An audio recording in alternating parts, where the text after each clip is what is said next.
On the night of July 24th, 1987, 30-year-old Susan Woods stood at the entrance to a local fair in a little city called Hico, located in central Texas, along with her best friend and her best friend's boyfriend.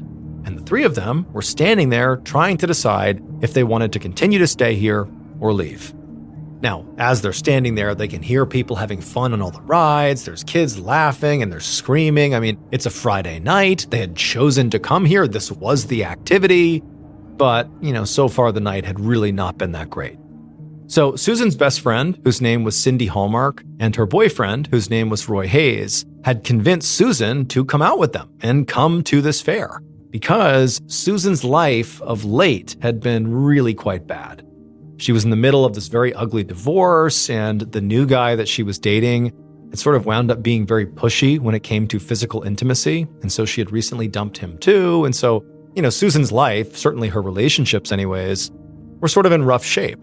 And so Cindy and Roy had convinced Susan to come out with them and just at least for one night, come enjoy this fair. Just forget about everything else and just come have some fun. And so Susan had agreed to go. However, sort of ironically, once they actually got to the fair and the three of them were walking around and playing games and going into the haunted house and doing all the things you do at the fair, it had been Cindy, not Susan, who had ultimately said that they weren't really having a good time, that they were feeling kind of bad. Cindy said that she just had this really intense feeling that something bad was about to happen. It was like this constant anxiety, and she couldn't shake it, and it was making it really hard to enjoy the night. And so that was why the trio is, standing at the gate, wondering if it's even worth staying here any longer. And ultimately, Roy finally just said, you know what, why don't we just leave and head back to Stephenville? That's where they all lived. It's where they grew up, too. And he said, why don't we go back to Stephenville and we'll just drive around for a bit and eventually we'll go to the Dairy Queen restaurant and we'll get some ice cream. And when Roy suggested this, both Susan and Cindy thought that was a great idea. And so they left, they hopped in Roy's truck, and they began the drive back to Stephenville. About an hour and a half later, Susan, Cindy, and Roy walked into the Stephenville Dairy Queen. They ordered ice cream sundaes and then sat down at a booth. By this point, Cindy's feeling of dread, that something bad was going to happen, had mostly gone away, and so the mood was much lighter. And Susan especially was actually having kind of a great night, the first in a long time it felt like. The last 6 months or so had been some of the worst in Susan's entire life. Her ex-husband, Michael Woods, who she had been with since she was in her early 20s, had effectively abandoned her back in February, taking her car and also some expensive crystals that she had collected, and he had left behind a viciously mean tape recording of all the things he hated about her, along with dozens of cruel notes with insults on them hidden all over the place. And so Susan had filed for divorce, and then instead of trying to get her car back from her husband, who was long gone, she just began doing a ton of overtime at the sandpaper factory in order to afford another car. And so in these few months immediately following the breakup with her ex and all this extra work she was doing, Susan had really fallen into a deep depression. But it had been Cindy and Roy who had helped kind of pull herself back together. Susan was naturally very shy, and she did not have a big social circle. But Cindy, on the other hand, was very extroverted, had a ton of friends and a lot of close cousins. And so she had persuaded Susan to begin coming to their regular meetups with all her friends and cousins. The core group that typically attended these meetups was Cindy, Roy, Cindy's cousins, Regina and Scott Hatley, and then maybe one or two others. And collectively, they referred to themselves as the members of the round table, because often these meetups consisted of just spending the whole night sitting around Cindy's round kitchen table, talking and drinking. The first time Susan had gone, it had seemed like such a tight-knit group that she really just kind of felt like a third wheel and did not belong. But everyone had really treated her like she did belong. And these days, she did not miss a meetup because this was like her new community. It really made her happy.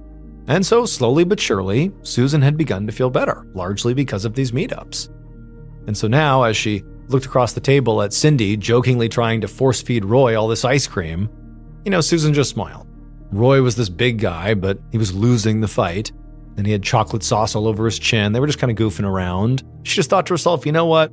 Tonight was a great night. My life, it's turning around. And suddenly, she had an idea. Susan stood up from the table, and without saying anything, she walked up to the counter, and she promptly ordered a second hot fudge sundae. And when she carried it back over to the table with a big grin on her face, Cindy and Roy kind of looked at her surprised, and were kind of impressed even, which was exactly the reaction that Susan was hoping for. Normally, Susan was very conscious of her weight and wouldn't even finish one sundae. But tonight, she just felt like, you know what? I have been set free. I'm just going to have fun.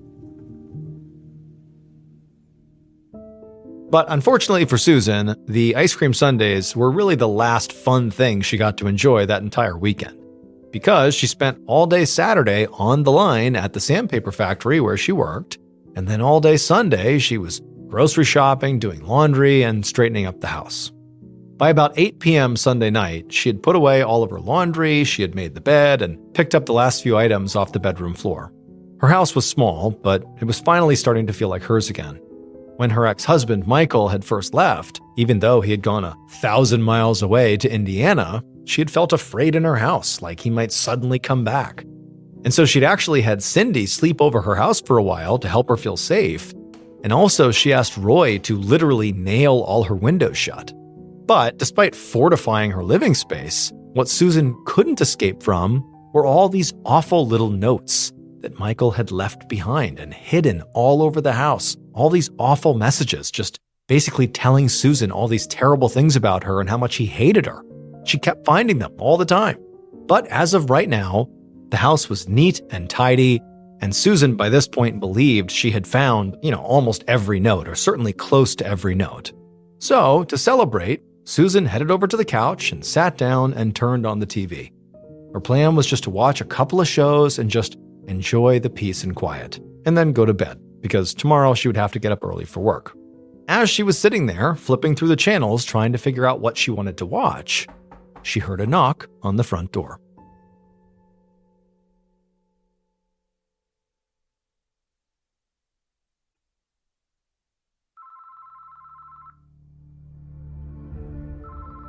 Two days later, at 6 p.m. on the afternoon of July 28th, Susan's father, Joe Atkins, was at home when his phone rang.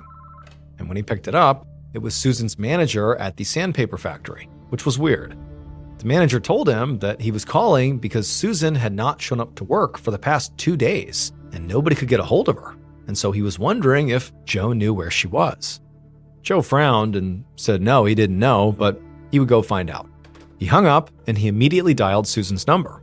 And when she didn't answer, he didn't think twice. He just put the phone down, grabbed his keys, hurried out to his truck, and started driving towards Susan's place. A half an hour later, Joe pulled up outside of Susan's house, and he went up to her front door. And when he knocked, nobody answered. But he could hear the TV on inside. And when he tried the doorknob, he found the door was unlocked. He opened the door up a little bit, and he poked his head inside, and he called his daughter's name. But he didn't get a response. So he stepped all the way inside.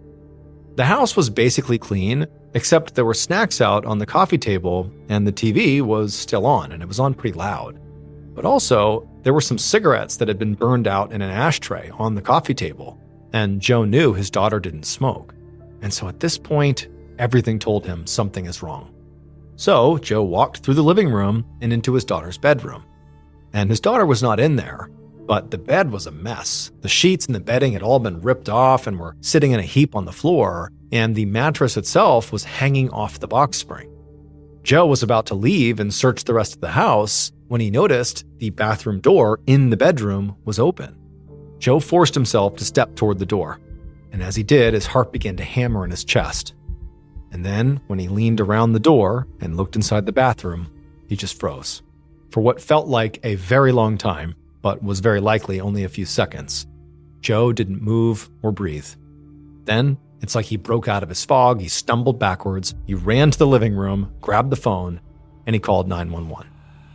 Sergeant Donnie Hensley of the Stephenville Police Department had just gotten home after a pretty long shift when he got a call from dispatch to head back out again. A homicide had just been called in, and every available officer had to head to the scene right away.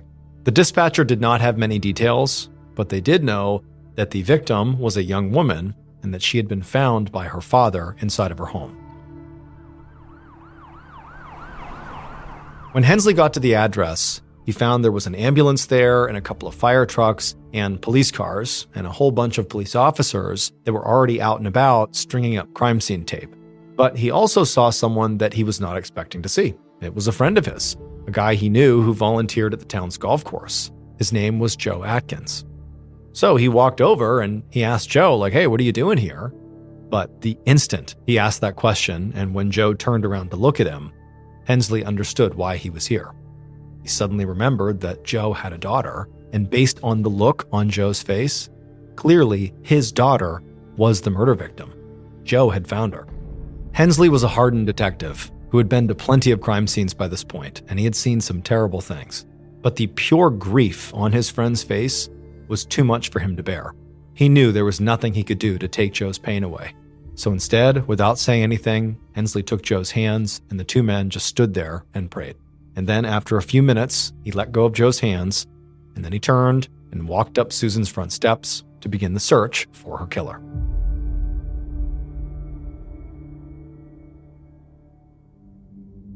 The crime scene unit was already inside of Susan's home, hard at work, by the time Detective Hensley walked through the front door. A supervisor walked over and brought Hensley up to speed. They told him that Susan's body was in the bathroom, and from the looks of it, she'd been dead for a while.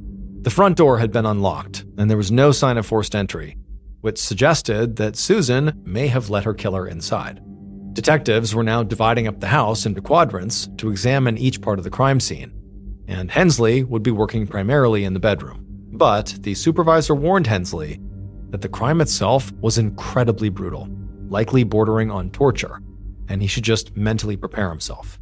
Hensley nodded, and for a moment he just stood there and collected himself and took stock of the scene. He looked over at the coffee table in the living room, and he saw it was covered with snacks, including a bag of potato chips, a pack of Twinkies, and an open Coke can. And there was an ashtray with 6 cigarette butts inside of it. It looked like more food and more cigarettes than one person would reasonably consume, and so maybe Susan had had company. But otherwise, the house was clean and pretty unremarkable. Except for one thing that took Hensley a minute to notice. And what it was is all the windows were nailed shut from the inside. Susan clearly must have been scared of somebody breaking in. And so naturally, Hensley wondered if maybe the person she was scared of breaking in was the same person who wound up killing her. But if that was the case, why had she apparently opened the door for this person? At this point, Hensley moved into the bedroom. And as soon as he did, he could tell there had to have been a struggle in here, because the mattress was hanging off the box spring, the sheets had been pulled off, and they were heaped up on the floor, and there were all these scuff marks on the floor that suggested the bed very likely had been moved, dragged around inside of the room. There was also a white extension cord lying on the mattress, and also there was this pillow that had all these strange black smudges on it.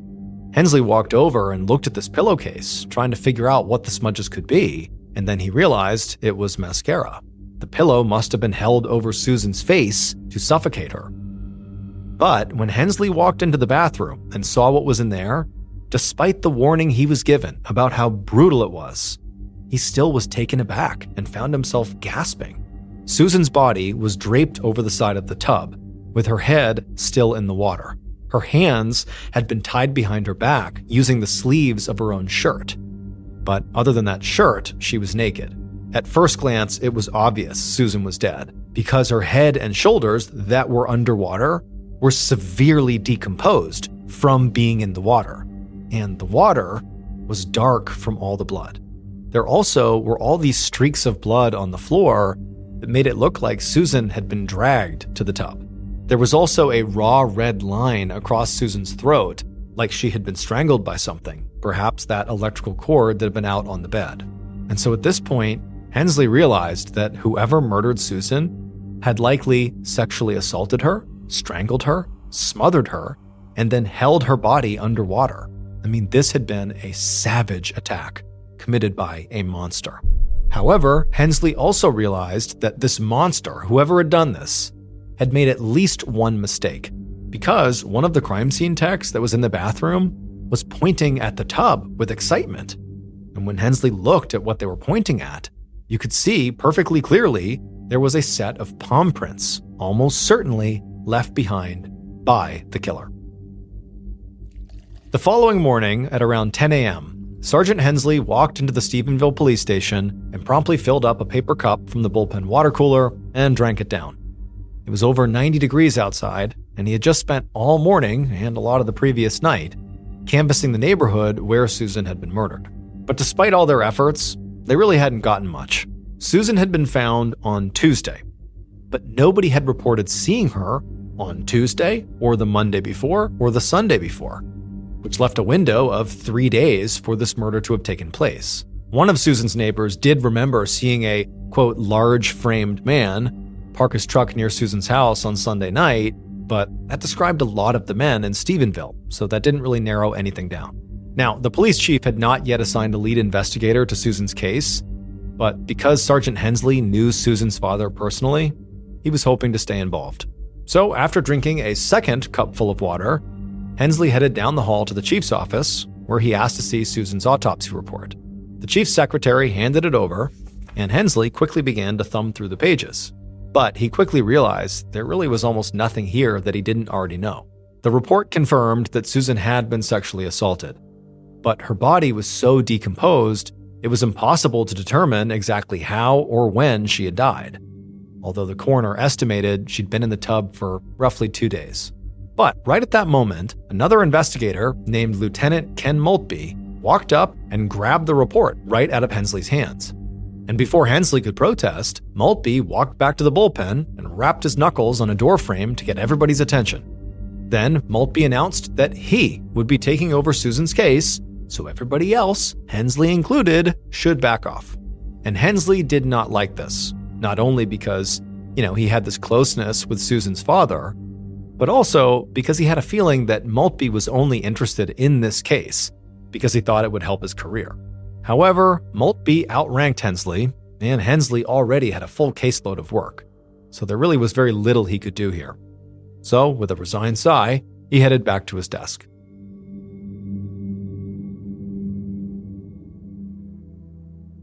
Two days later, around 2 p.m. on July 31st, Sergeant Hensley stood in the back of a small crowd, sweating through his suit, as Susan's casket was lowered into the ground. Hensley was at this funeral really to support Susan's father, Joe, because he was not really a part of the investigation. However, he couldn't help, scanning the mourners, through a detective's lens to see if anybody seemed suspicious. There was a group of people in their 20s and 30s that were standing towards the front, and Hensley assumed they must be Susan's friends. He remembered what one of Susan's neighbors had said about a large framed man, and he looked at all the men, taking note of their size. At the center of the group, there was a blonde woman who was sobbing, and Hensley recognized her as Susan's best friend, Cindy Hallmark, who was leaning on her boyfriend, Roy Hayes. The two of them had actually come to the crime scene by coincidence on the day Susan's body was found, and they had totally broken down when they realized what had happened. But now, Hensley was suddenly noticing just how physically enormous Roy was. And so in that moment, Hensley thought to himself, if he was in charge of this case, he knew Roy would be somebody he'd take a close look at. But that was not his decision. But then Hensley noticed that there was actually one person who was conspicuously absent from this funeral, and that was Susan's ex-husband, Michael Woods. From what Hensley had heard around the station, nearly all of Susan's friends and family were convinced that it was Michael who was the killer. But there was a problem with this theory. Michael lived 1,000 miles away in Indianapolis, and word around the police station was that during that window of time where Susan was murdered over those 3 days, Michael was in Indianapolis, and he was around loads of people who would vouch for him being in Indianapolis, which meant that, as far as Hensley knew, there really was no way for Michael to be the killer. And so Hensley just hoped that Lieutenant Maltby had another, better suspect in mind. For the next few weeks, Sergeant Hensley focused on his own cases, while still keeping tabs on Susan's. Every couple of days, her dad would call him up and ask why Michael hadn't been arrested yet, and Hensley would always tell him that the case was in good hands and they're working on it. But as the weeks passed by with no arrests, Hensley started to wonder, what was going on here? Something needs to happen. Why is nothing happening? Then one day in early October, so roughly 2 months after Susan's murder, Hensley walked into the bullpen to find Maltby celebrating. Not because of any progress in the case, though, but to celebrate his big promotion. Maltby was going to be the lead of a new narcotics unit, and his open cases that he had been working on were just going to be, given to other investigators or filed away altogether. And so as Maltby accepted congratulations from other officers and just made a whole scene, all Sergeant Hensley could think was, well, what's going to happen to Susan's case? It could easily fall through the cracks here. And so without even talking to Maltby, Hensley walked straight to the chief's office and asked to take the case over. The chief shrugged and just said, sure, you're welcome to try, so long as this case does not get in the way of his other work. Hensley agreed and then went to get Susan's file, and then after he had it in hand, he hurried back to his desk and began rifling through the pages. And he was stunned to find that there was almost nothing in there besides the original autopsy report. And that's when Hensley remembered that Lieutenant Maltby claimed to have this photographic memory, and so he almost never took notes. And so Hensley was basically going to have to start all over from square one.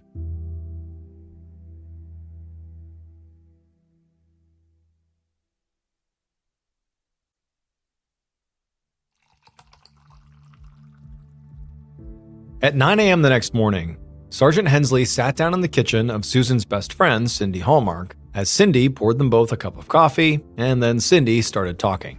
And she had a lot to say. She was absolutely convinced that Susan's ex-husband, Michael Woods, was the killer, and she just could not understand why it was taking detectives so long to arrest him. Cindy said, for most of Susan and Michael's relationship, Michael was just kind of a loser. He couldn't keep a job, and he just lift weights and play guitar shirtless in the front yard. However, when they had broken up, Michael had recorded this totally unhinged audio recording about how awful Susan was and left it for Susan, along with all these notes he had hid all around the house and the property, which also just said terrible things about Susan. And this behavior by Michael had scared Susan so much that she had asked Cindy and Cindy's boyfriend Roy to help nail all her windows shut, specifically to prevent Michael from coming into the house. Hensley listened and wrote everything Cindy said down, but he really wasn't as sold on the Michael Woods theory as everybody else in Stephenville seemed to be. And that was primarily because the police in Indianapolis had spoken to Michael, and apparently he had given them a rock-solid alibi. And so realistically, it didn't make sense for him to be the killer. That said, Hensley was pretty confident that the killer had to be somebody Susan knew. The lack of forced entry, coupled with all the snacks and the Coke can and cigarettes on her coffee table, suggested that Susan might have entertained her murderer before they killed her. And so at this point, Hensley was much more interested in learning if there were other romantic interests in Susan's life, besides Michael. And when he asked Cindy that question, she said, yeah, there was one other guy. She said right before Susan was killed, she was seeing this bartender named J.C. Bauman. However, they'd only gone on a few dates. Cindy said that J.C. had put a lot of pressure on Susan to sleep with him, and so she had just broken up with him. And when Hensley heard this, he felt like this was really promising. And so when Cindy finished telling her J.C. story, he asked her if she knew where he could find J.C. And she said yeah, and she gave him the address of the bar where he worked. 45 minutes later, Sergeant Hensley pulled up in front of the bar. It was still too early for business, but there was a delivery truck out front, and there were a few men who were unloading kegs and bringing them inside. And so Hensley walked up to these guys, and he asked if any of them knew a J.C. Bauman. And this tall, bearded man raised his hand and said, actually, that was him. A few minutes later, Hensley and J.C. were sitting at the empty bar. Hensley watched J.C.'s face very closely as he explained to him that he was here to talk about Susan. J.C. nodded and ran his fingers through his hair like he was nervous. And then he said his throat was dry and asked Sergeant Hensley if he wanted something to drink. Sergeant Hensley said he was okay, but J.C. he got up, went behind the bar, and then came back with a can of Coke. And after sitting down and opening the drink up and taking a sip, J.C. also lit up a cigarette. And so immediately, Hensley thought of the Coke can that was on Susan's coffee table, as well as the ashtray full of cigarettes, despite the fact that Susan was not a smoker. And so the interview had barely even started, and Hensley was already very suspicious of JC. So he decided to push pretty early and see how JC reacted under some serious pressure.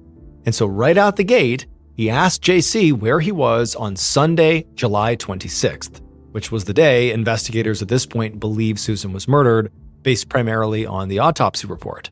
And when JC was asked that, he swallowed and said he couldn't remember, which was possible. I mean, the murder happened 2 months earlier, but it didn't make JC look that good. So Hensley asked JC if it was true that he and Susan broke up ultimately because he, JC, had pressured her for sex. JC turned beet red and said he had never pressured Susan. He said they had been intimate, but just once in Susan's bathtub. And when Hensley heard this, he nearly dropped his pen.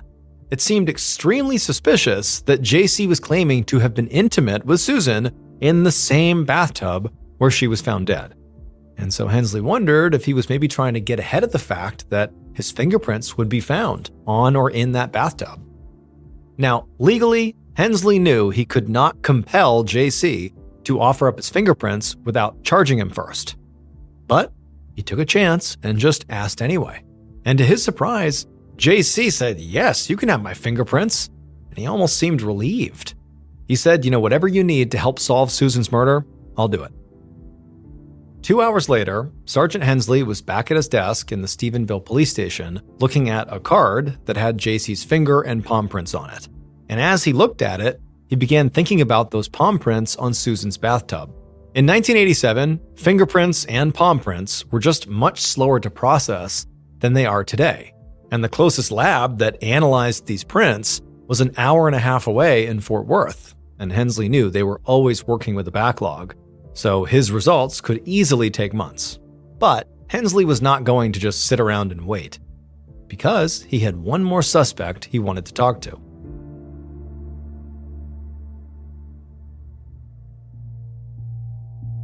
The following afternoon, Sergeant Hensley walked into an interrogation room at the police station and sat down across from Roy Hayes, who was Susan's best friend, Cindy's boyfriend. Hensley wanted to speak to Roy for 2 reasons. One, he matched the physical description of the large man seen near Susan's house around the time of her murder. And 2, there just weren't that many people who were close to Susan. And Roy saw her when she was both with Cindy and also when she would attend those members of the Round Table get-togethers. Now, that was not that incriminating, but Hensley knew that catching the killer was as much about ruling suspects out as it was about ruling them in. So that was really all he was trying to do here with Roy, is just maybe find a way to say, nope, not him. But before Hensley could even begin asking Roy questions, Roy just started talking. He told Hensley that he had been thinking about Susan's case nonstop. He said that his mind had been running wild with all the possible ways the killer could have gotten inside. And so now Roy was eager to share his theories. After all, he said he was the one who nailed those windows shut, so he knew where the weaknesses in her house were.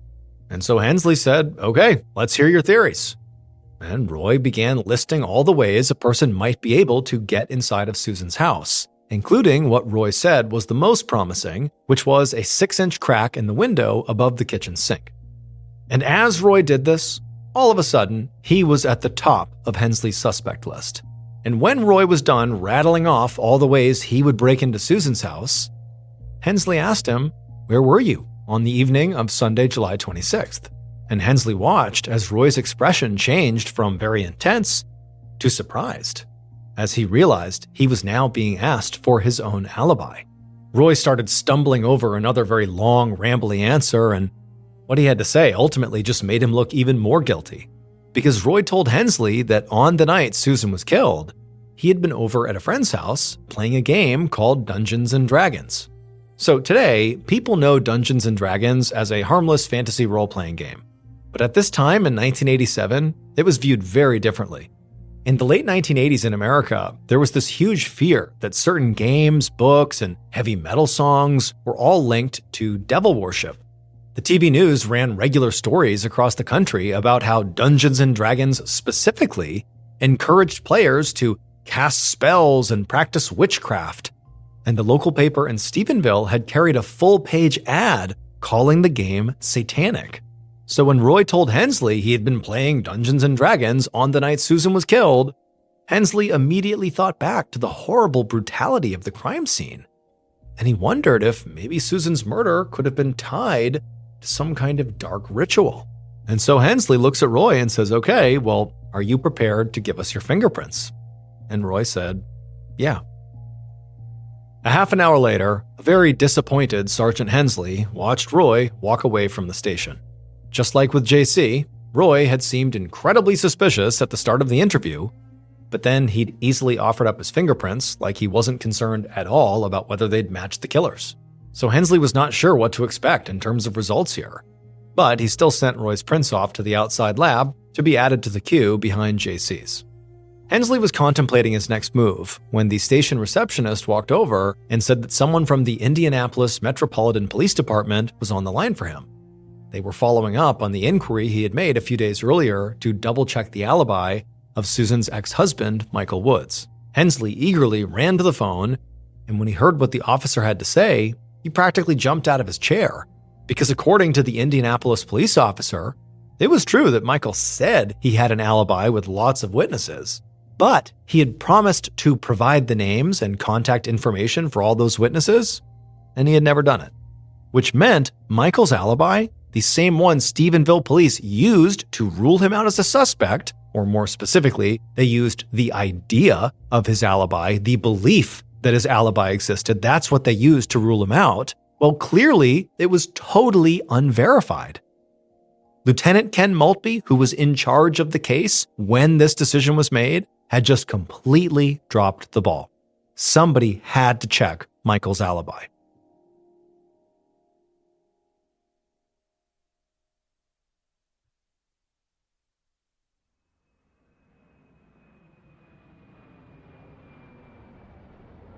On a bright morning in April of 1988, Sergeant Hensley walked out of the Indianapolis International Airport with a single duffel bag of luggage slung over his shoulder. He was here to try to collect the fingerprints of Susan's ex-husband, Michael Woods, who was now Hensley's primary suspect. Hensley had been trying to coordinate the investigation into Michael from Stephenville, Texas, but it had proven to be kind of cumbersome, and so he decided to just take matters into his own hands and actually go to Indianapolis.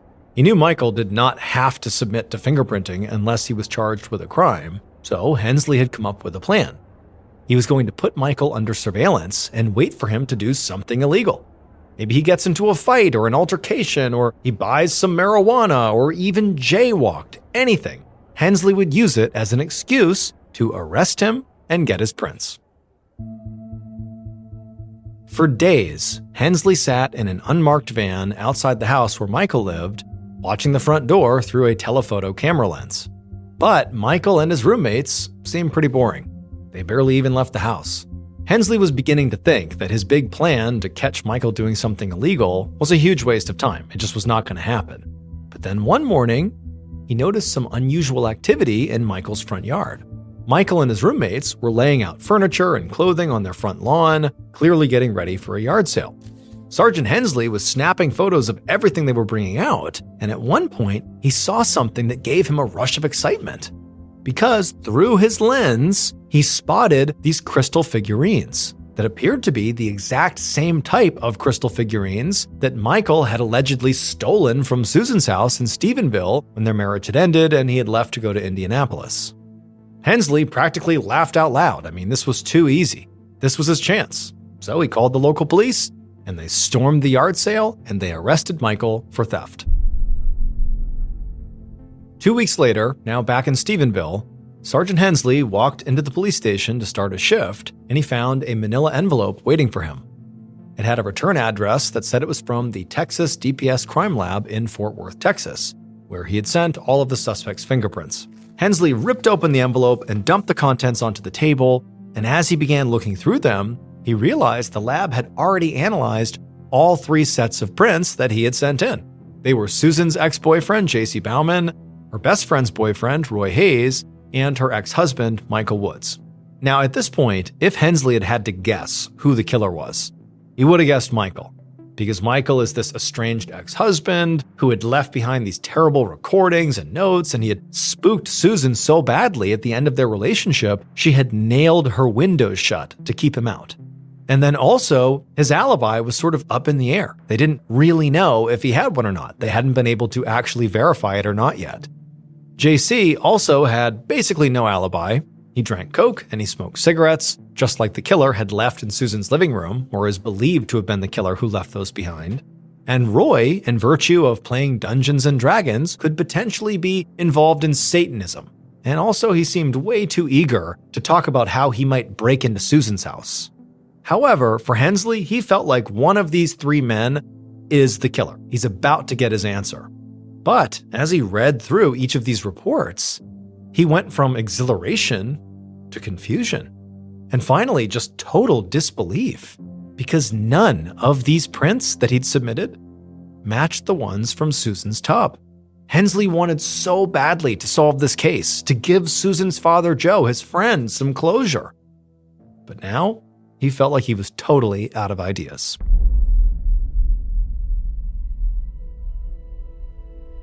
Susan's case ultimately went completely cold. Sergeant Hensley retired, and 19 years passed by. And then one day, in early 2006, Lieutenant Don Miller of the Stephenville Police Department took a box labeled Susan Woods down from a shelf in evidence storage, carried it back to his office, sat down at his desk, and began to look through its contents. Miller had recently been tasked with reviewing the department's unsolved cases, including Susan's. He read all of Sergeant Hensley's notes, he studied the crime scene photos, and he reviewed all the witness statements. None of it looked very promising. In fact, it looked like all the suspects had basically been ruled out. But then he saw those palm prints that had been lifted from Susan's bathtub, which had never been matched to anyone, and he had an idea. Back in 1987, there had been no centralized database of fingerprints. This meant that unless you had a specific suspect to compare an unknown prints against, the unknown print was effectively useless. And that's really what had happened in Susan's case. None of the suspects had matched this unknown print, so the case was put on a shelf. But in 2006, the FBI now had a national database of all the fingerprints of everybody in America who had ever been arrested and fingerprinted. And this meant that if Susan's killer had ever been arrested for any crime anywhere, their fingerprints would likely be in that database. Now, Lieutenant Miller did not have the budget or the time for a full-blown reinvestigation here, but he certainly had the time and money to just submit those prints into this FBI database to just see if there was a hit. So he submitted them and then put her case file back in storage. And sure enough, a few days later, Miller was at his desk when his phone rang, and it was the FBI, and they told him they had found a match. But when the FBI agent told Miller the name of the person whose prints these matched, it meant nothing to Miller. He didn't think he'd actually even heard the name before. And the person had been arrested for robbery in Nevada, not Texas. Miller thanked the agent, and he quickly began digging through this person's history, and he also went and got the Susan Woods case file. And slowly but surely, it all began to come together. And as Miller read through in her file all the names of the people that Susan spent her time with, he noticed something. And finally, it all just clicked. Lieutenant Miller had found the killer.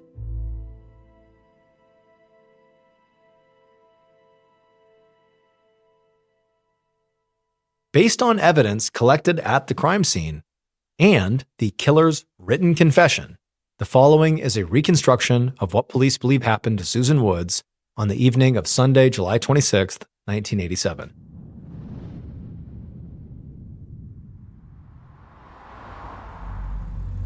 Stephenville's Main Street was busy as the killer drove through town in their brown pickup, sipping a mixture of soda, vodka, and cough syrup. They stared out their window at all the happy people in the restaurants and the storefronts, and as they stared at these people, a darkness stirred inside the killer. This darkness had been there for years, telling the killer they were no good and they would never be close to anyone. Alcohol was the only thing that seemed to make this darkness go away. So the killer stayed half drunk most of the time. But sometimes, even the alcohol wasn't enough. A few years back, when the TV news had been running non-stop with talk about devil worshipping, the killer had been sort of inspired, and they thought they might try that. And so they had lit a bunch of candles and set them around their room in the shape of a pentagram, and then the killer stripped off their clothes, they stretched out on the floor, and they offered up their soul to the devil in exchange for freedom from this darkness. But unfortunately, the darkness remained. And so now, the killer, feeling very riled up, took another drink and thought of Susan and the way she'd smiled at them the last time they had seen each other. The killer had not had the courage to make a move back then, but now, with this buzz that they had from their drink, they really couldn't see a good reason not to make a pass at Susan. So they turned off the main road and they drove the short distance to Susan's house. In a matter of minutes, the killer was at her door, knocking. Susan opened the door and surprise flashed across her face. But then it softened into a smile and she told them to come on in.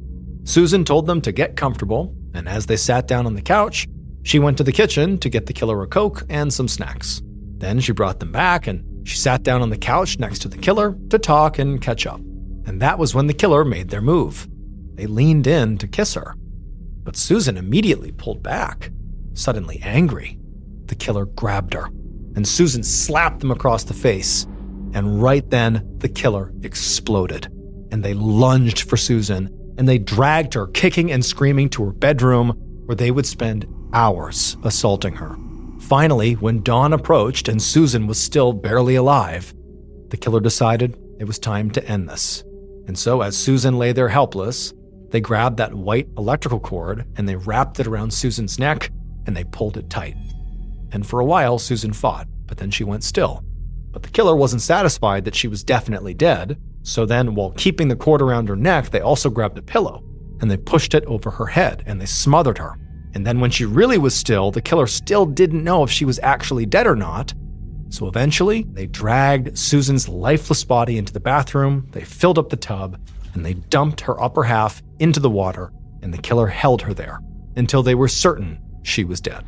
And at that point, the killer let go of Susan and then placed both their hands on the rim of the bathtub, and they used that to push themselves back up, and they walked out of the house. It would take almost 20 years, but that single action of the killer placing their hands on the bathtub did eventually give Lieutenant Miller the killer's identity. He was the younger cousin of Susan's best friend, Cindy Hallmark, and he was one of the members of that roundtable group who supported Susan through her divorce. He had also been at Susan's funeral and helped her friends through the aftermath of her death. The killer's name was Scott Hatley, and just a week before he killed her, he had been hanging out with the members of the round table, and Susan was there. And Susan, who was this, very shy, gentle person, had sort of opened up around this group. She was feeling happier and happier, largely because this group of friends, including Scott, had been so supportive. She really felt like she belonged here and was safe here. And during that meeting amongst the members of the round table, just sort of inexplicably, Susan had looked over at Scott and simply smiled at him. And for that reason pretty much alone, Scott, a week later, had shown up on her doorstep and murdered her. By the time Lieutenant Miller put all of this together, Hatley was 41 years old and was still a free man. And so on June 7, 2006, Miller had him arrested and charged him with Susan's murder.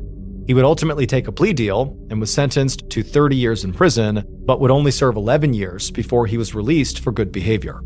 However, 3 years after Hatley got out of prison, he was found dead inside of his RV from cancer complications. And among his things, investigators would find this handwritten diary where he confessed to Susan's murder.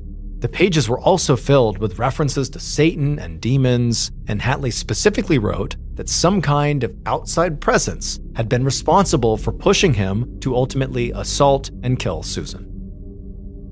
On a cool Saturday afternoon in April of 2014, 60-year-old Gary Terrell was crouched down in the dirt, pulling weeds from his beautiful backyard garden. Even though it was only about 50 degrees Fahrenheit, Gary could still feel a bead of sweat dripping down his forehead. Gary also felt a slight ache in his back, and he laughed at himself because digging in the dirt apparently was not as easy as when he was younger.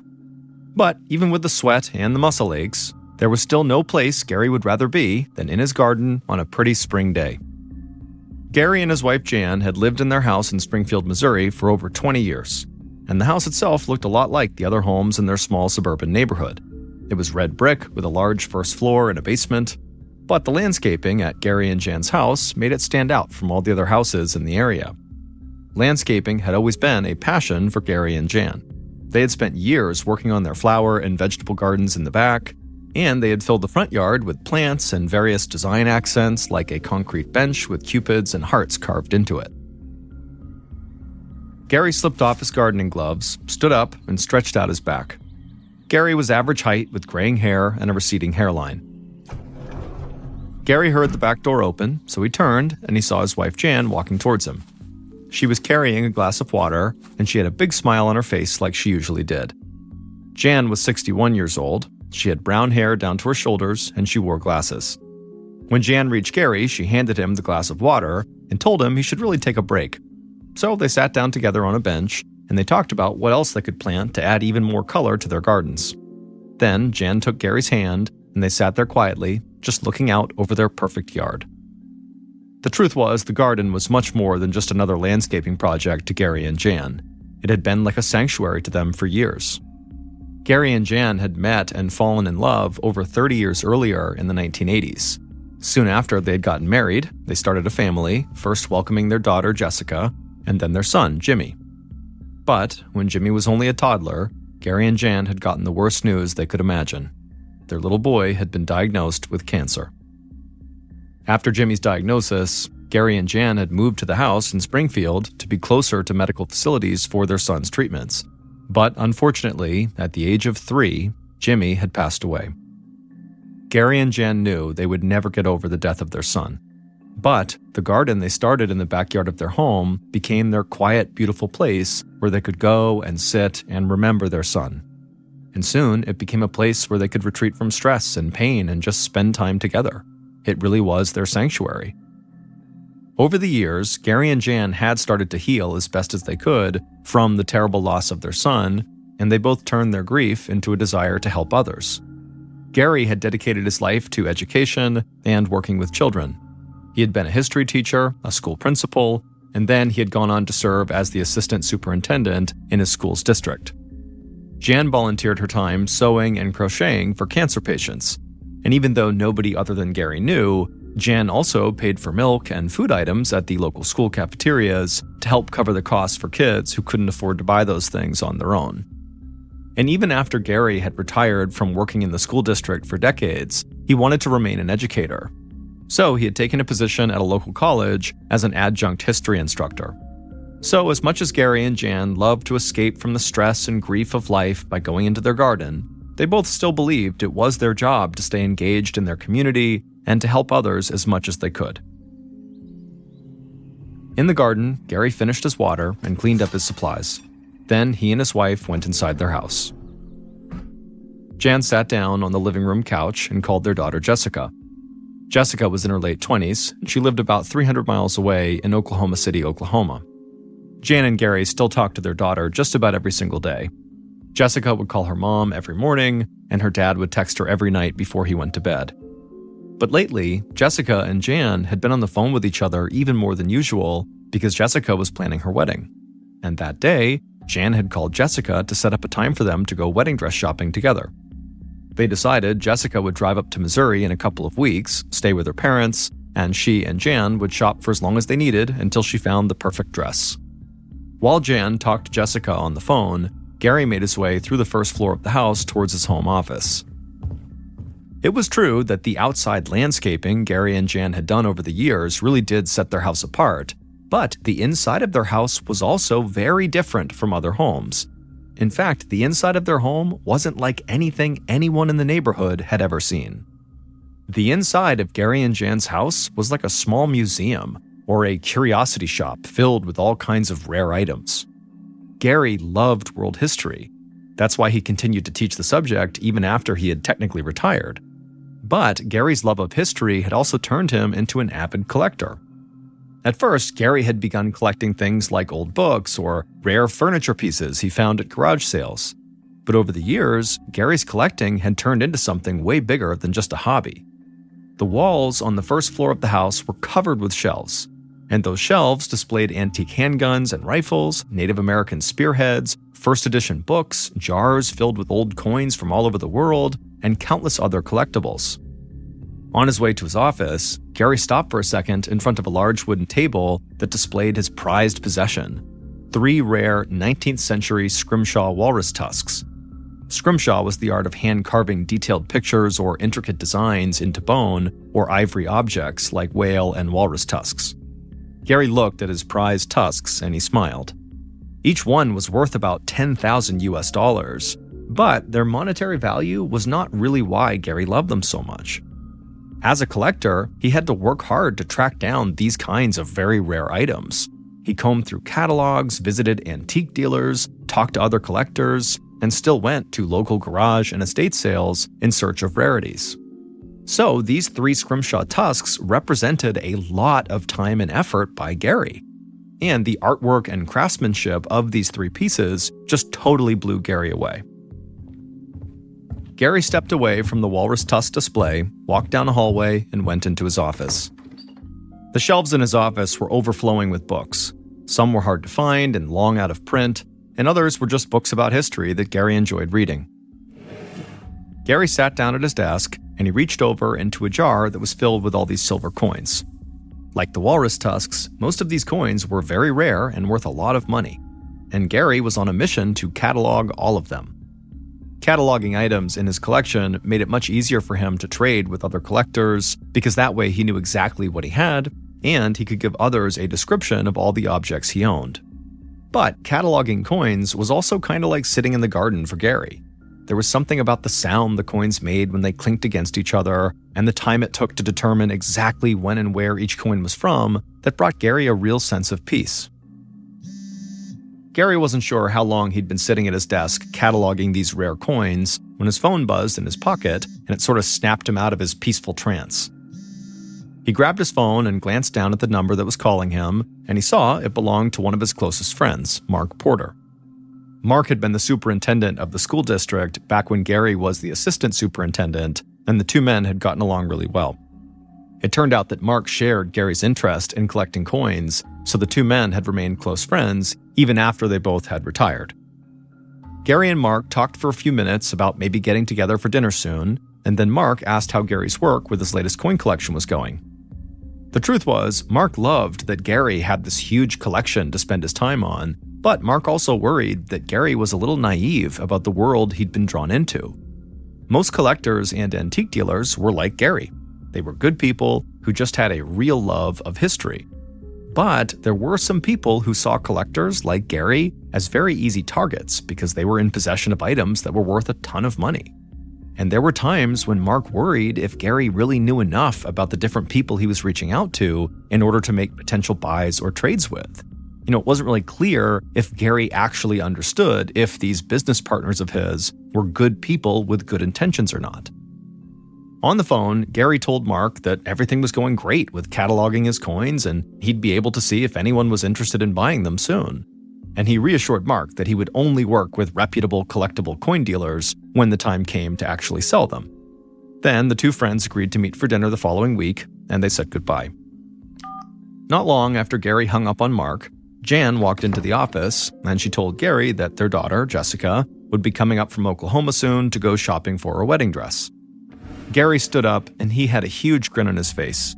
He loved when his daughter came to visit, and he knew how happy it made Jan to spend time with their daughter. Gary put his arm around Jan, and the 2 of them walked out of the office and into the living room. They sat down on the couch, and Jan leaned her head on Gary's shoulder. Gary and Jan had been together over 30 years, and they had been through some really horrible things together, but they had come out on the other side. They were happy and healthy and just as much in love with each other as they had been on the day they first got married. A few days later, on April 30th, 2014, Gary kissed Jan by the door that led to their garage, and then Gary headed out to his car. He was going to head out to teach one of his classes at the local college. Jan watched as Gary pulled out of the garage and headed down the driveway, and then once he was gone, Jan shut the garage door and then walked back inside into the living room. She sat down on the couch and called her daughter Jessica. They talked about Jessica's wedding planning, and Jan reminded her that if she needed help with anything, all she had to do was ask. Jessica's house in Oklahoma City was only about a 5-hour drive to Jan and Gary's, and they did see each other fairly often. But Jan secretly wished that Jessica and her fiancé lived closer. And even though Jan didn't say this, she really hoped when Jessica had children of her own, she would move back to Springfield, because Jan would want to be as close to her grandkids as possible. Jan and Jessica talked for a bit longer, and then Jan told her daughter she loved her and she couldn't wait to see her. Jan hung up her phone and then walked across the first floor to the basement door. Now, while she and Gary did call the basement, In reality, it really wasn't. It had been converted into another living space years earlier, complete with a small kitchen, so it was kind of like an apartment. Jan walked down the stairs and into the basement kitchen. She spent a lot of time down there canning vegetables. Jan didn't take canning as seriously as Gary took his collecting, but it was still a hobby she loved. But before Jan could get started canning that day, she thought she heard footsteps upstairs. She knew she'd been on the phone with Jessica for a while, but she still thought it was way too early for Gary to be home from his class.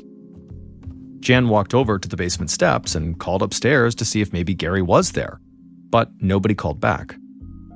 Then Jan heard heavy footsteps running across the floor right above her, and suddenly her breath was caught in her chest and she felt scared. Then the basement door at the top of the stairs swung open, and Jan looked up and saw someone running down the stairs right at her.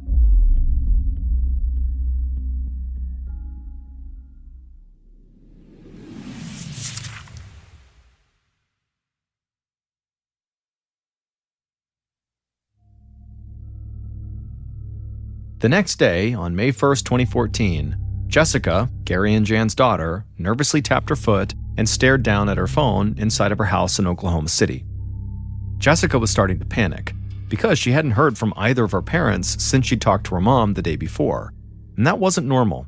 Her dad always texted her to say goodnight no matter where he was or what he was doing, and he didn't do that the night before, and she talked to her mom every morning, and that morning she had not heard from her mom. Jessica's fiancé, Jason, tried to calm her down. He was sure there was a totally normal explanation for why Gary and Jan had stopped being in touch. Maybe they fell asleep early the night before and maybe slept in this morning. But Jessica just couldn't believe that. She knew something was wrong, and so she couldn't relax. Jessica and her mom looked a lot alike. They had the exact same smile, but Jessica had blonde highlights in her shoulder-length brown hair. On this day, Jessica wore a gray sweatshirt and jeans. As for Jessica's fiancé, Jason, he was a big guy, and he was what some people might call the strong, silent type. In their Oklahoma City living room, Jessica got up and started to pace back and forth. At noon, she still had not heard from her parents, and so she really began to feel worried. By this point, Jason could see how upset his fiancé was, and so he told her, just call the police up in Springfield and ask them to do a wellness check on your parents. This would mean a police officer would go to Jan and Gary's house and just knock on the door and make sure everything was okay. Jessica looked up the non-emergency number for the Springfield Police Department, and she gave them a call. She told them she was really worried about her parents, and she gave them her parents' address. The officer on the other line assured her they would send somebody over to the house immediately. Jessica hung up the phone and then sat back down and waited. It felt like hours had passed, but in reality, the police called Jessica back pretty quickly. An officer told Jessica that they had gone by her parents' house, and while they didn't actually talk to her parents, nothing seemed out of the ordinary about their home. The doors were all locked, there was no sign of forced entry anywhere. The house looked totally normal. Jessica thanked the officer for going over and looking around, but after she hung up, she told Jason that was not good enough for her. She was sure there was something wrong and somebody actually needed to speak to her parents. Jessica tried calling both of her parents again, but again, neither of them answered. So Jessica told Jason that they needed to drive to Springfield to see in person what was going on here. So at about 2 p.m. that day, Jessica and Jason walked outside to their car to begin the 5-hour drive to Springfield. Jason drove as fast as he could, and he and Jessica barely spoke on the ride, and then just a little before 7 p.m., Jason pulled the car into Gary and Jan's driveway. Right away, Jessica reached into her purse, and she took out the garage door opener she had for her parents' house. She pressed the button, and she and Jason watched as the garage door opened up, and inside, Jessica saw both of her parents' cars were parked. And when Jessica saw that, she turned to Jason, and she said now she was certain something terrible had happened. Jessica slowly got out of the car, but she didn't dare go inside the house. Instead, she dialed 911 and waited outside for the police to arrive.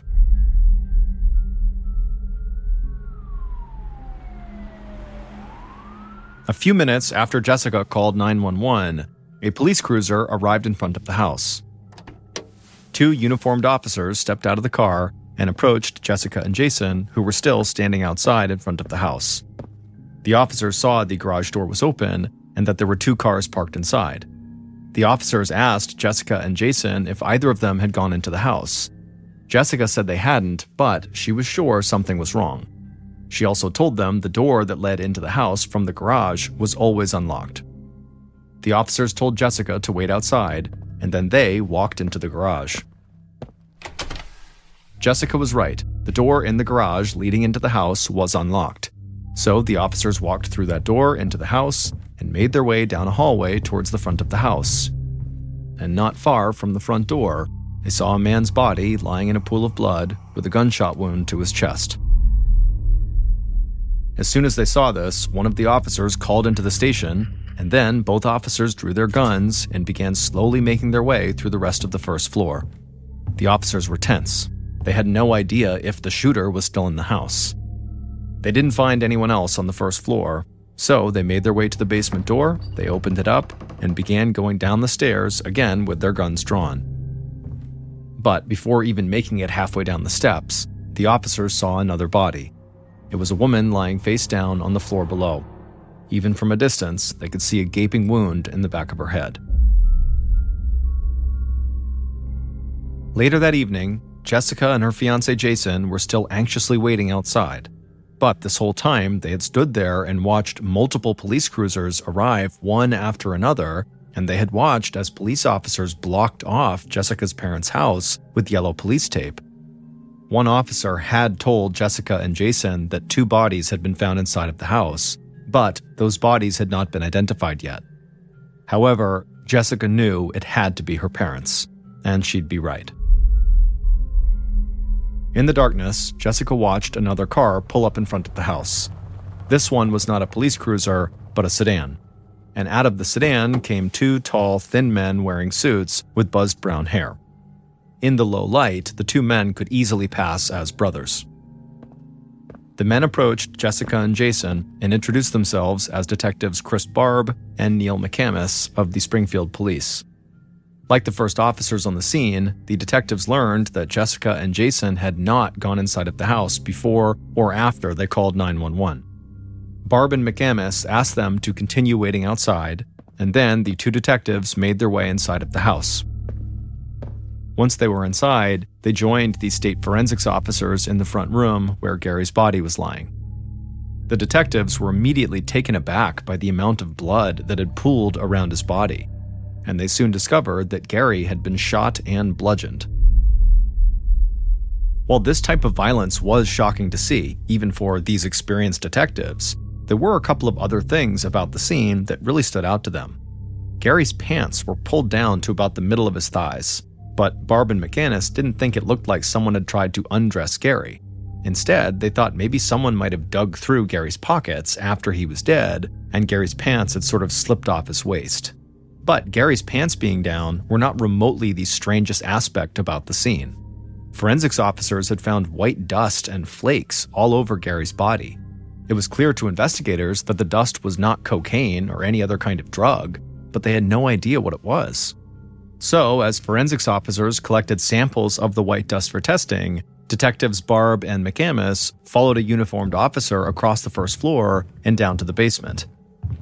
At the bottom of the stairs, another forensics officer was crouched over Jan's body.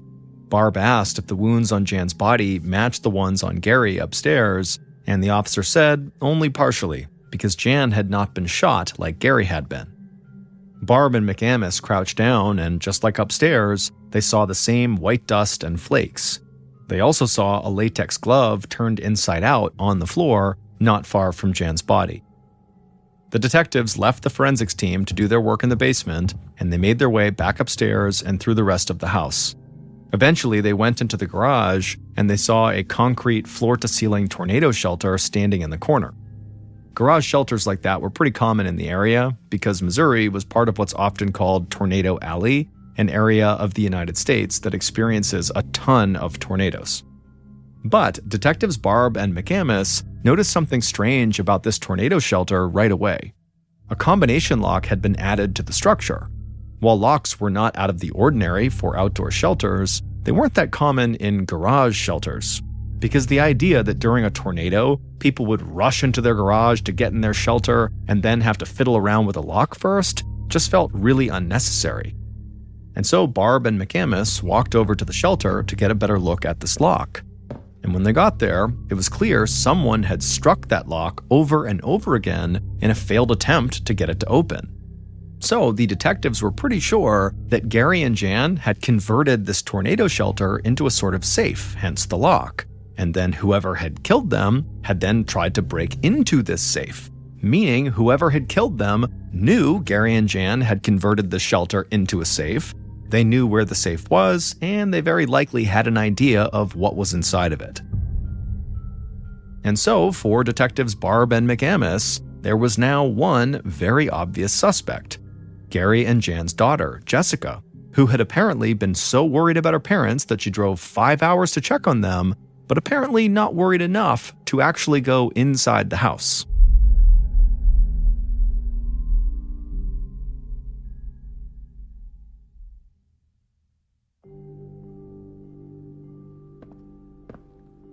Late at night on May 1st, so a few hours after police had arrived at Gary and Jan's house, Detective Barb led Jessica and Jason into a small interrogation room at the police station.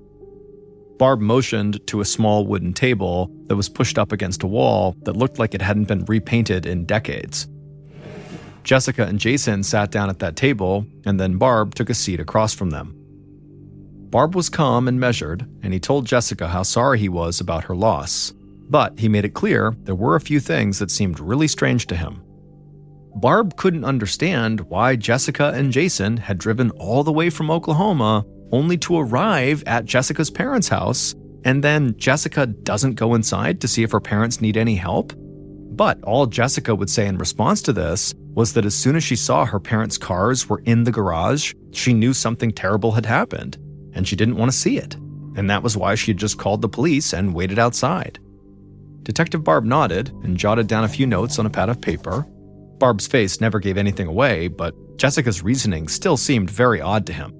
And in fact, he had heard answers like Jessica's before. In murder cases, Barb had come into contact with people who left the scene after they had killed their victims and then contacted police to try to remove suspicion from themselves. But these killers would pretend they had not even seen the victims because they simply could not confront what they had done. So they would say things like they knew something was wrong, but that they had no idea what police would actually find inside, when in reality, of course they would know. And that's exactly what Jessica's response sounded like to Detective Barb. Now, he was not ready to just declare Jessica guilty, but he definitely still considered her a major suspect despite her explanation. Because in addition to her strange behavior at the house, Barb and his team had discovered some very important information since they had arrived at Jan and Gary's house that really only began to point more suspicion at Jessica. It turned out that Gary's collection of rare and historical items was worth hundreds of thousands of US dollars. And like police thought, Gary and Jan had converted that garage tornado shelter into a safe. And that safe held tens of thousands of dollars worth of gold and silver. So, Detective Barb knew that Jessica was the only child of wealthy parents, and she stood to inherit a lot of money when her parents died. In the interrogation room, Barb's voice remained totally calm, almost casual, like he was talking to a friend. He asked Jessica if she was angry at her parents for any reason. But Jessica just looked at him and shook her head, no. She said her parents were her whole life. Then, Barb asked her if she had resented her parents for keeping their money from her or anything like that. And a confused and almost angry look suddenly came across Jessica's face. She told Barb that if she ever wanted money, or anything else from her parents for that matter, all she had to do was ask and they'd give it to her. Barb thanked Jessica and Jason for coming in, and then he let them go. Jessica might be a prime suspect, but Barb knew he needed a lot more evidence to be able to hold her. So Detective Barb and McCamus regrouped and started to put together a list of people who were close to Gary and Jan and who might have information about the crime or about Jessica.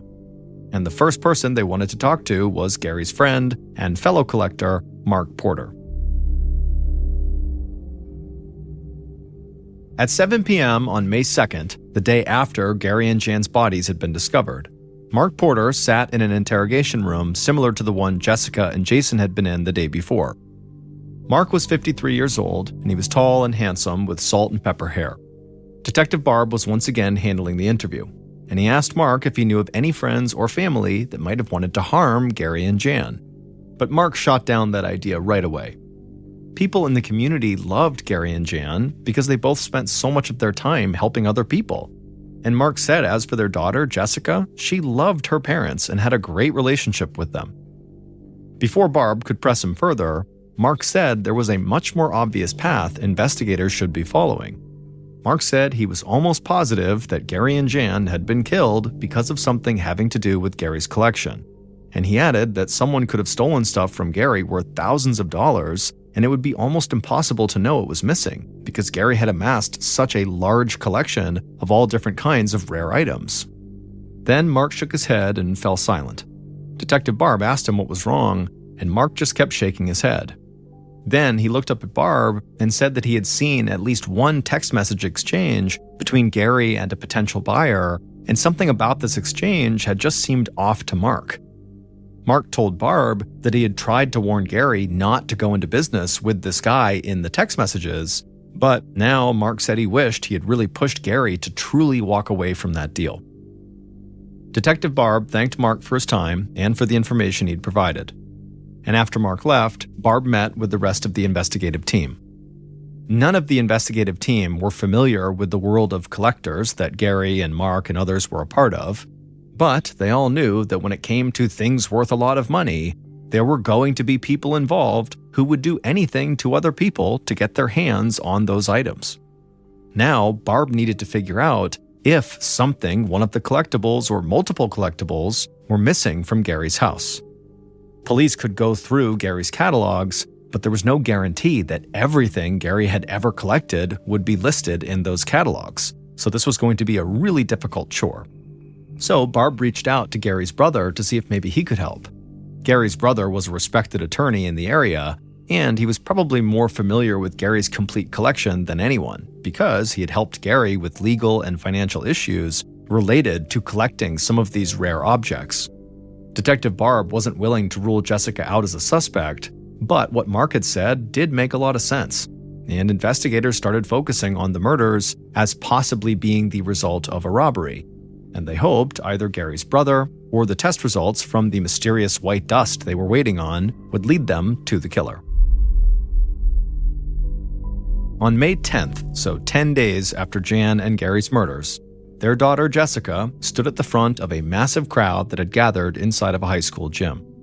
The outpouring of love for Jan and Gary from the community had been overwhelming, and it became clear that a funeral home would not be large enough to accommodate everybody who wanted to pay their respects to Gary and Jan.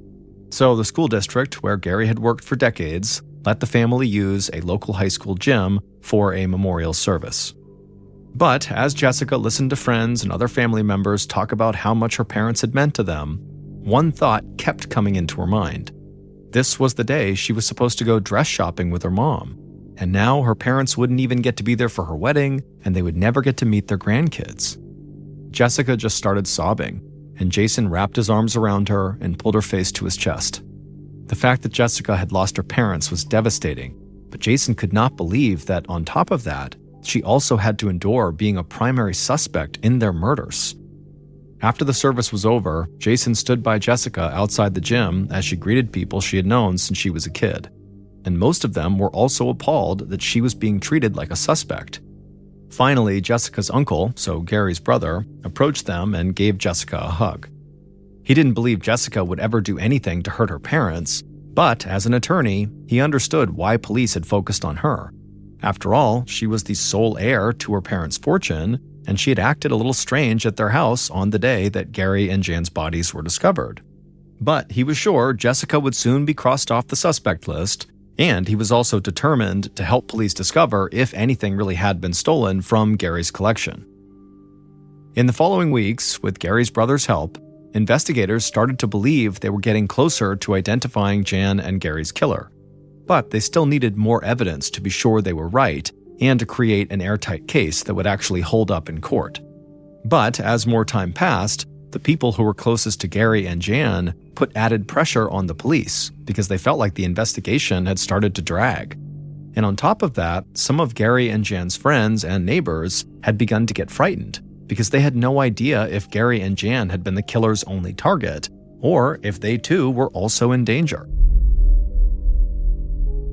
3 months after Jan and Gary's murder, Gary's friend, Mark Porter, sat in the small lobby of a quick-service oil change garage. Mark sipped on a cup of coffee from a fast food restaurant and waited for his oil change to be finished. Then, a man walked in and sat down right next to Mark, which was odd because there were plenty of other seats available in the lobby. But Mark didn't think too much about it. He just kept drinking his coffee. Then this man started to talk to Mark. It was just small talk, and Mark responded politely. Finally, Mark heard someone behind the counter call his name. Mark put down his coffee, nodded to the stranger who had been talking to him, paid for his oil change, and then went outside to his car. But as Mark drove away, he got this weird, uneasy feeling in his stomach. Who was that guy, and why had he sat down right next to him and just started talking to him? It just felt odd. When Mark got home, he started to worry that that strange guy might be somehow connected to the murders of Gary and Jan. But as Mark continued to fret over the next few days about this mystery guy and what he meant, Detectives Barb and McAmis decided they were ready to make an arrest, because they now knew what had been stolen from Gary's collection, and they knew what that mysterious white dust was that was found at the scene. So they were sure about who had killed Gary and Jan and how they had done it.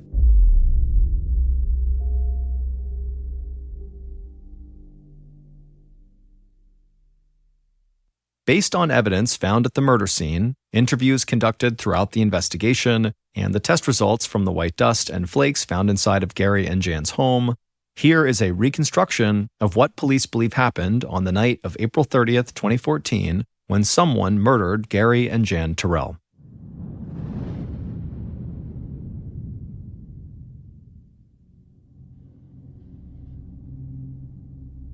It was still light outside, so the killer casually walked up to Jan and Gary's front door as if they were just there for a visit. They had a large gym bag with them slung over their shoulder. From the porch, the killer glanced over their shoulder to make sure none of the neighbors were outside. Satisfied, the killer reached into their pants pocket and pulled out a pair of latex gloves. The killer slipped on the gloves and then reached into their other pocket and pulled out a key. They used that key to open the door, and they stepped inside. The house was quiet. The killer started down the hallway towards Gary's office, but then they heard a voice calling from downstairs in the basement. The killer froze and started to panic. Then the voice in the basement called out again, at which point the killer made a decision on the spot. The killer rushed to a wooden table nearby and grabbed one of those 3 scrimshaw walrus tusks that were on display. Then the killer, carrying one of those tusks, ran across the first floor towards the basement. They flung open the basement door and quickly descended the stairs. In the basement, Jan, who was the one calling upstairs, she began to scream. She saw the killer rushing towards her, so she turned away from the stairs, but there was nowhere for her to go. The killer reached the bottom of the stairs and caught up to Jan. They clutched that walrus tusk in both hands like a baseball bat, and then they swung. The tusk cracked the back of Jan's head, and she fell face down onto the floor. Blood immediately spilled from the wound, but the killer thought they could still hear her breathing. So the killer stood over Jan's body, raised up the walrus tusk again, and slammed it back down into the back of Jan's head multiple times. With each blow to the back of Jan's head, white dust and flakes fell off of that tusk. It would later be determined that the killer had used so much force when smashing Jan's head with that tusk that pieces of Jan's hair were literally embedded into her skull. Finally, the killer stopped smashing Jan's head with the tusk. They stood there for a second, and then went back to the basement stairs and headed back up to the first floor. Everything had happened so quickly that the killer didn't realize one of their latex gloves had slipped off their hand and fallen near Jan's body. Upstairs, the killer made their way past the front door, down the hall, and into Gary's office, still clutching the bloody tusk in one of their hands. Once in the office, they grabbed something off the desk, opened up their bag, and dropped it inside. But before the killer could take anything else, they heard the front door open. Again, the killer froze up and began to panic. Then they made another split decision. They opened up one of the desk drawers, pulled out a handgun that was inside, and then ran out of the office down the hall. When the killer got to the front door, Gary, who was the one who had opened the door, he was standing there and he was calling out for his wife. The killer shouted at Gary, and Gary turned to see them, at which point the killer raised the gun and fired. The bullet struck Gary in the chest. Blood spattered across Gary's clothes and he fell to the floor. The killer had no idea if Gary was alive or dead, but they weren't going to take any chances, so they stood over him, raised up the walrus tusk, and smashed Gary with it. Again, white flakes and dust from the tusk fell to the floor. Eventually, the killer stopped bludgeoning Gary and just stood there in the front room, breathing heavily and feeling totally crazed. Gary and Jan were now dead. The killer tried to collect themselves and calm down their breathing. Then they slipped the tusk and the gun into their bag. They got down on the floor and reached into Gary's pockets, searching for money or other valuables. Gary's pants slid down his legs as the killer did this, but the killer did not find anything of note in Gary's pockets. So the killer walked back through the house and went into the garage. There, they grabbed a hammer from Gary's tool rack and then walked over to that tornado shelter that they knew had gold and silver inside, and the killer began smashing at the lock with the hammer. But when it became clear that they could not break this lock, the killer just put the hammer back and went back inside the house. They walked past Gary's body, opened the front door, and stepped outside. It had gotten darker outside, but there was still light, so the killer tried to act as casually as they could as they locked the front door behind them, then got into their car and drove out of the neighborhood. Later that night, the killer sat down on the couch in their home, reached into the bag they had brought to Gary and Jan's house, and took out the item they had stolen from Gary's desk. It was a jar that was filled with old coins. The killer wished they could add these coins to their own collection, but instead, the killer would sell these coins as fast as they could. Mark Porter, Gary's friend and former co-worker, had been the one who murdered Gary and Jan. It would turn out Mark was in massive debt due to gambling losses and other poor financial decisions. And weeks before the murder, he had asked his friend Gary to borrow a staggering $250,000 US. Gary had been totally stunned by this request. He thought Mark was doing really well financially, and he had no idea why Mark would assume that he, Gary, had enough money to just casually give away $250,000, and so Gary had said no. Mark had said he understood and that he wouldn't press Gary anymore about the loan, but in reality, Mark had actually decided that he would go into Gary and Jan's house when Gary was off teaching a class so he could raid Gary's collection himself for some of his more high-end items and then sell them on the collector's market. Being a coin collector himself, Mark knew the worth of Gary's very rare coin collection, and he also knew the worth of a lot of the other items Gary had. So, on April 30th, Mark made his way into Gary and Jan's house to do this robbery. Investigators don't know if he stole the key he used to get inside, or if maybe Gary and Jan had given him the key since he was a friend, but either way, that was how he got in with that key. And so Mark had entered the house with the intention of just robbing Gary, but then Gary's wife, Jan, shouted from the basement, and suddenly Mark's plan fell apart. Mark grabbed the walrus tusk and rushed downstairs and beat Jan to death. But when Mark heard Gary come home, he wasn't sure if the tusk would be enough. He knew Gary kept a handgun in his desk drawer, so he grabbed it and shot Gary, and then followed it up with smashing him with the tusk as well. While investigators had initially considered Jessica their primary suspect, they were eventually able to place her at a restaurant in Oklahoma City at the time of her parents' murder. And it turned out that her reasons for not actually going into her parents' house when she drove all that way to see if they were okay were totally legitimate. When Jessica saw her parents' cars parked there, when she couldn't get in touch with them and nobody knew what was going on with them, she really did just have this gut instinct that something horrible had happened to them, and she just could not bear to see it for herself. And so that was why she had not gone in. So when Jessica was off their suspect list, investigators started digging into the possibility that someone from the collecting world had killed Gary and Jan like Mark had suggested. But then Gary's brother realized that a huge stash of rare coins was missing from Gary's office. And not long after that, police received a call from a local shop that bought, sold, and traded rare coins. And they had a video of a man who had recently sold a large coin collection for over $18,000, and the man on that video was Mark Porter. At this point, detectives Barb and McCamus thought they were close to catching their killer, but there was still a chance that Mark had simply sold some of his own coins, so they needed more proof that what he sold was actually Gary's. They asked Mark to submit a DNA sample to see if maybe they could tie it to DNA found at the scene, but Mark refused. So the police sent in an undercover cop to get the DNA sample. And so it would turn out Mark had every right to be suspicious of that stranger who had come in and sat down right next to him and chatted with him while his car was being worked on, because that stranger was an undercover police officer who ultimately left with Mark's coffee cup that he left behind inside. And the crime lab was able to connect DNA samples from the coffee cup to DNA samples that were found on the latex glove that had been left behind at the murder scene in the basement near Jan's body. Finally, detectives Barb and McCamus learned that the white dust and flakes found near the bodies had come from a walrus tusk similar to the two they had seen on display at Gary's house, so they knew what weapon Mark had used to attack and kill Jan, and then also to bludgeon Gary with after he had shot him.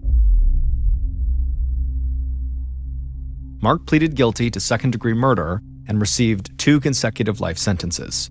He'll be eligible for parole after he turns 82 years old. Jessica was able to speak at Mark Porter's sentencing, but she refused to put the focus on Mark.